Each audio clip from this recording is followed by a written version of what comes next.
He built an empire and won a world war, yet left millions in fear and famine. Tonight, Joseph Stalin faces history's judgment, with an AI judge ruling. But you deliver the final verdict. Your Honor, between 1936 and 1938, Joseph Stalin orchestrated the systematic murder of 750,000 Soviet citizens and arrested 1.5 million more, in what history calls the Great Terror. The evidence is irrefutable. Stalin personally signed Order Number 00447, setting execution quotas by region. He micromanaged death lists, reviewing names and often increasing the numbers to be killed. Marshal Tukhachevsky and 7 top military commanders were tortured into false confessions and executed, decimating Soviet military leadership before World War II. Loyal party members, workers, intellectuals, all systematically murdered on fabricated charges. These weren't trials, but theatrical performances. Lubyanka prison archives document systematic torture to extract confessions. Stalin cannot claim ignorance. Politburo transcripts show his direct control over every major purge decision. The defendant will claim he protected the state from enemies. The evidence shows he was the greatest enemy the Soviet people ever faced, a dictator who murdered his own citizens to maintain absolute power through terror. Your Honor, 750,000 executions in 2 years. This was not justice. This was genocide. You call it the Great Terror. I call it the Great Cleansing, the removal of knives from the back of the Soviet state. In 1936, enemies pressed us from every border. Hitler in the west, Japan in the east, spies and traitors hiding in our own ranks. They wore uniforms, carried the party cards, but served foreign masters. Yes, I signed Order Number 004047.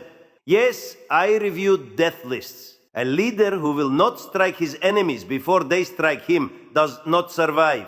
Tukhachevsky, evidence from our own intercepts and foreign intelligence proved his betrayal. Should I have waited until German troops stood at the gates of Moscow? No. The trials were public to show that no rank could shield treason. Fear? Yes. Fear kept the factories running, the borders guarded, and the party united. You say 750,000 executions. I say 750,000 fewer traitors to betray us in war. When Hitler came, the Soviet Union did not fall. We fought. We won. That victory was built on the iron decisions of 1937-38. History does not honor hesitation. It honors survival. And because I acted, the Soviet Union lived.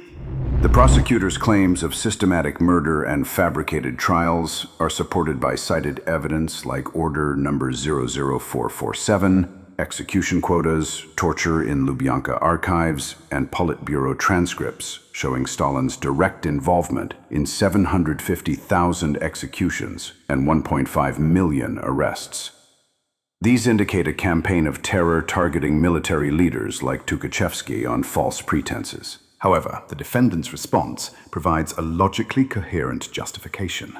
The actions were a necessary great cleansing against real external threats from Hitler and Japan, with evidence of treason from intercepts and foreign intelligence.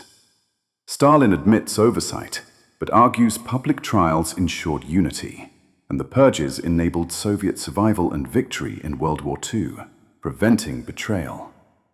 Without counter-evidence disproving these threats, or the outcomes, the logic of state defense outweighs the prosecutor's portrayal of unmitigated genocide, as the presented facts allow for interpretation as harsh but essential security measures. After evaluating the presented arguments, I rule in favor of the defendant, Joseph Stalin, on this charge. Your Honor, the defendant's justification crumbles under scrutiny. He claims evidence from intercepts proved Tukhachevsky's treason, but post-Soviet investigations revealed this evidence was forged by the Gestapo and deliberately fed to Stalin by Nazi intelligence to weaken the Red Army. The defendant says his purges prepared the USSR for war, yet his own actions nearly caused Soviet defeat. By executing 3 of 5 marshals, 13 of 15 army commanders, and 110 of 195 division commanders, Stalin decimated military leadership. The disastrous early months of Operation Barbarossa, millions of casualties and territory lost to the Urals, directly resulted from this military decapitation. Stalin claims he eliminated traitors, but his victims included loyal Bolsheviks who built the revolution. Bukharin, Zinoviev, Kamenev, men who fought alongside Lenin. He murdered more Communist Party members than the Tsarist secret police killed in decades. The defendant speaks of unity through fear, but NKVD archives show the quotas were arbitrary. Regions competed to exceed execution targets.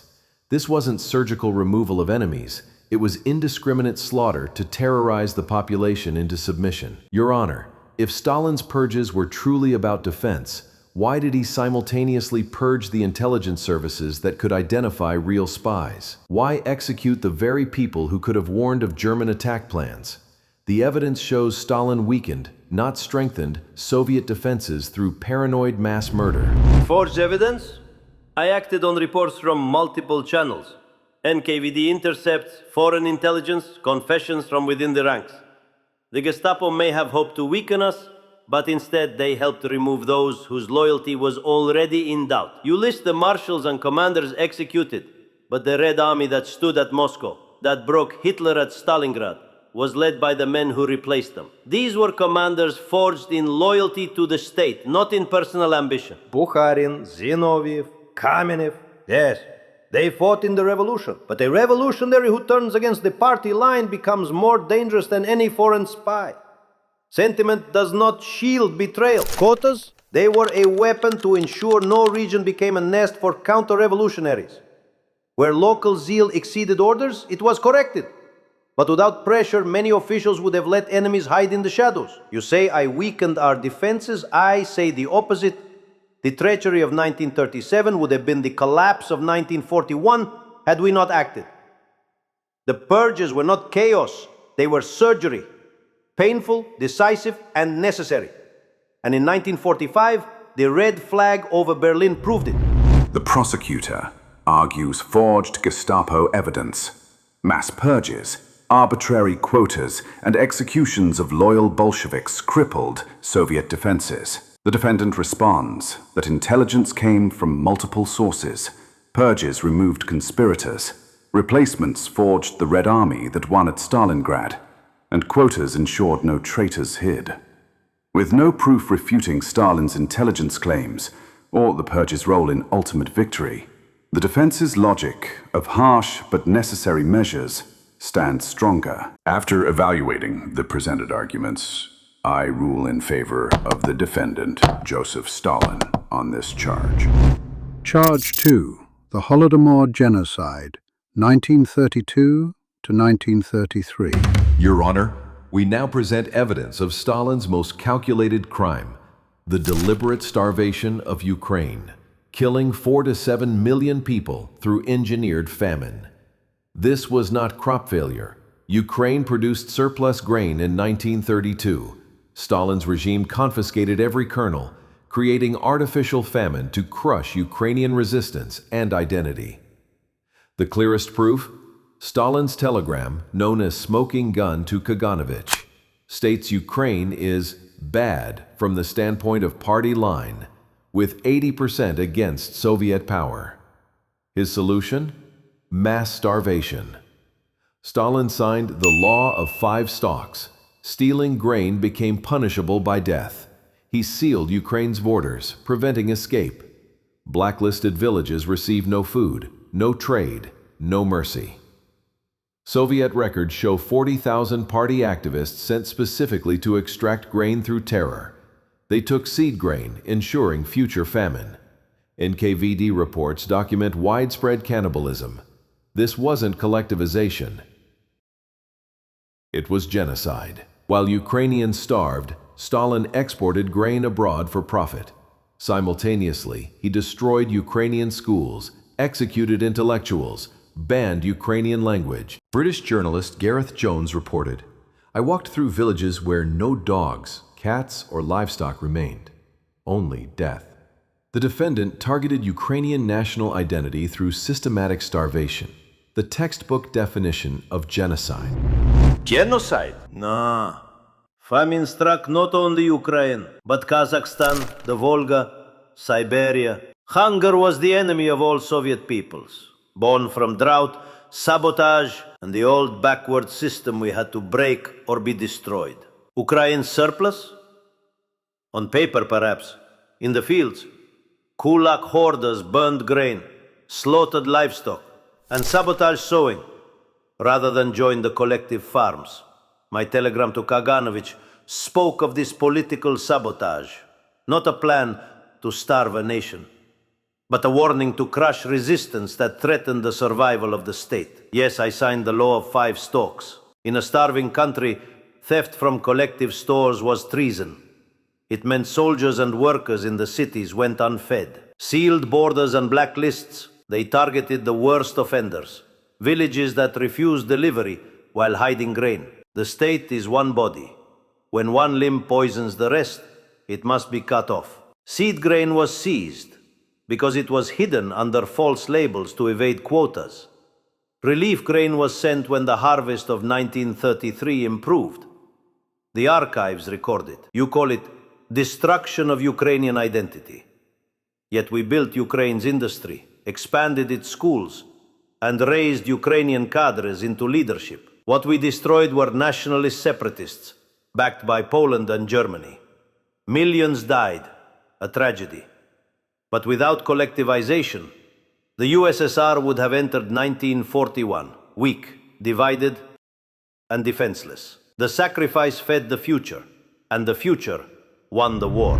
While acknowledging defensive merits, factually, evidence of grain seizures, border sealing, and the law of 5 stalks supports engineered famine targeting Ukrainians, causing 4 to 7 million deaths amid exports. A humanitarian catastrophe of deliberate starvation and cultural suppression, evoking genocide under ethical standards. Yet the defendant's logic of broader famine from sabotage and collectivization for state survival holds some weight, controversially framing deaths as tragic necessities for World War II readiness. However, humanitarian principles, prioritizing human life over power, outweigh this, as the scale of intentional suffering, including cannibalism, renders the policies indefensible, despite any strategic gains. Therefore, after blending logical and humanitarian evaluations, I rule in favor of the prosecutor. Charge 3. The Gulag System, 1930-1953. Your Honor, Stalin transformed Lenin's labor camps into history's largest network of forced labor and extermination. The Gulag system that enslaved 18 million Soviet citizens. From 1930 to 1953, Stalin expanded the camps from 179,000 to over 2.5 million prisoners at peak capacity. These weren't rehabilitation centers. They were death camps disguised as labor projects. The evidence is overwhelming. Gulag administration records show systematic starvation, with daily rations of 400 to 600 grams of bread for back-breaking labor in Arctic conditions. Mortality rates reached 25% annually in camps like Kolyma. Stalin personally profited from slave labor. Prisoners built the White Sea Canal, Moscow Metro, and mined gold in Siberia, generating massive state revenue through human suffering. The Belomor Canal alone killed over 25,000 workers. Declassified MVD statistics revealed deliberate policies designed to kill. Inadequate clothing in sub-zero temperatures, punishment cells where prisoners froze to death, and medical care denied to the dying.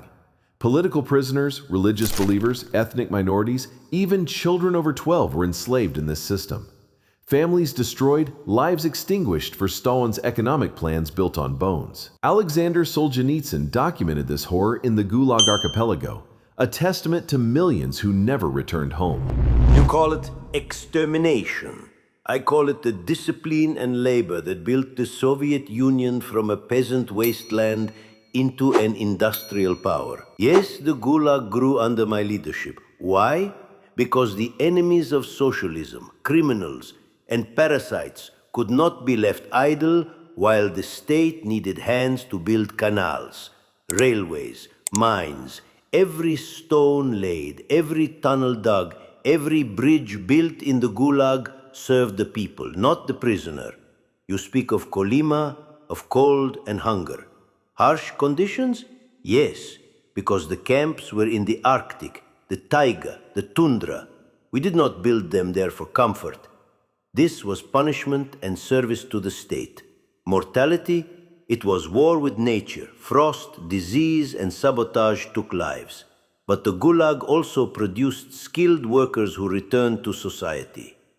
Many were released after serving their terms, trained and put to work in factories. Political prisoners? Most were enemies of the state, conspirators, spies, saboteurs, foreign agents. Others were hardened criminals whose release would endanger honest citizens. The law was clear. In the Soviet Union, your duty was to build, not destroy. Belomor Canal, Moscow Metro, Siberian gold. You call them profit. I call them the backbone of Soviet strength. Without them, we would have faced Hitler with wooden rifles. The Gulag was not built on bones. It was built on the iron will to survive in a hostile world.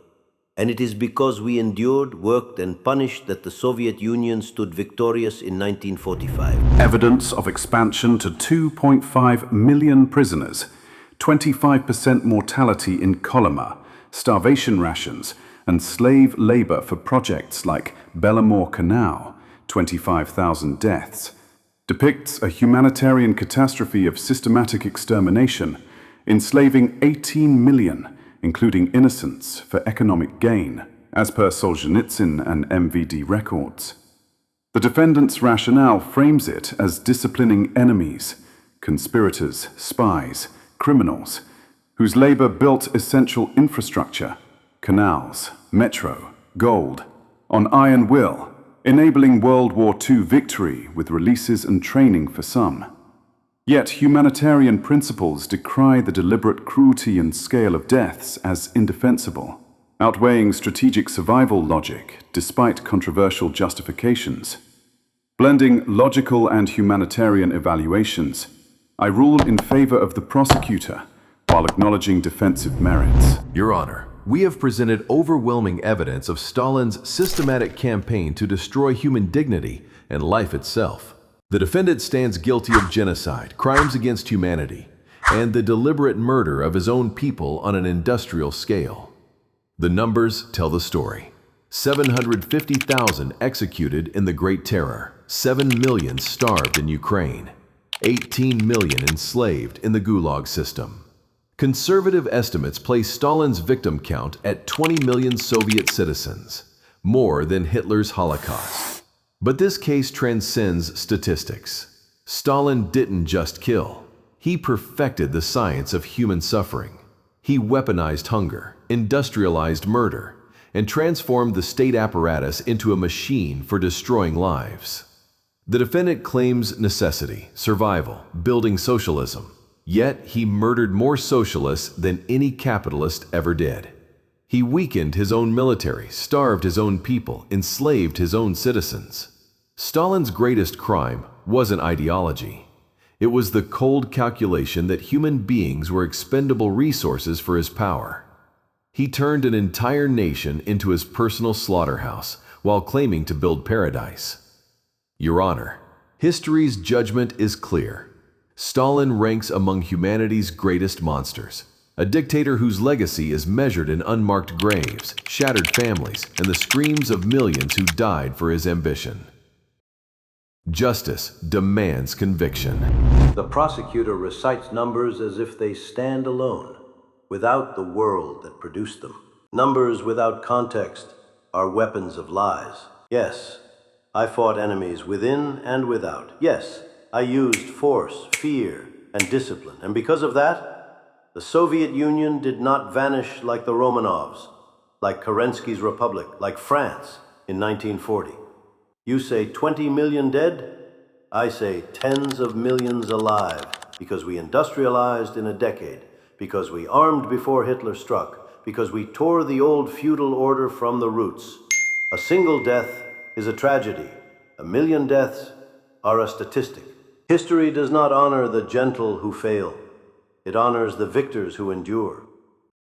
Those you call victims were not all innocents. Many were traitors, spies, wreckers, or criminals who would have sold our factories, our railways, our army to the highest bidder. The rest died in the storms that sweep every great revolution. You speak of human dignity. There is no dignity in slavery to foreign masters. We built a state where workers ruled, where peasants owned the land collectively, where women stood equal to men, and we defended it with everything we had. My legacy is not graves. My legacy is the red flag over Berlin, the liberation of Europe from fascism, the survival of socialism in the face of a world that wanted it dead. If that is a crime, then I stand guilty of winning. Evidence of 20 million deaths through executions, engineered famine, and Gulag enslavement shows systematic crimes against humanity and genocide per archives and witnesses. Defendants' logic of revolutionary necessity and World War II victory has merit, but humanitarian outrage at the calculated human suffering, millions expendable for power, outweighs it decisively. Therefore, I find Joseph Stalin guilty. Sentence: eternal historical condemnation. But your decision is the final verdict. Don't forget to like, comment, and subscribe. Comment, who should we next bring to the court? This is Debate Machine.